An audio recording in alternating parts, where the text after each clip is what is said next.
பானுமதி, நீயே எனக்கு பொண்ணா வந்து பொறப்பண்ணி எதிர்பார்த்த. இப்படி ஏமாத்திட்டியே.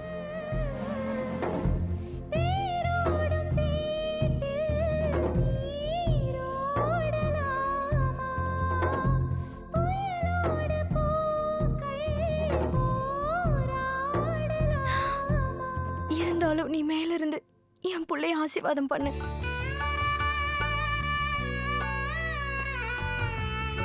அவன் ஆசீர்வாதம் பண்ணுவான். அண்ணன் மகனை ஆசீர்வாதம் பண்ணாம இருப்பாளா? அத்தையாச்சே, பண்ணுவா பண்ணுவா.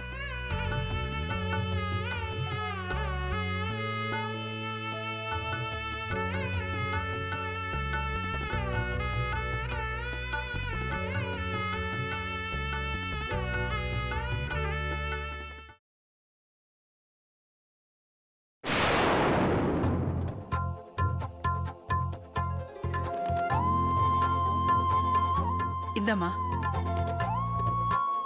போ, பச்சை உடம்புக்காரி, நல்லா ரெஸ்ட் எடுத்துக்கோ.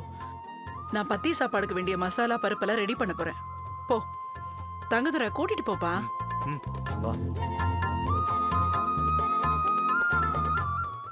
இந்த குழந்தை ரொம்ப நாள் இந்த வீட்ல இருக்காது.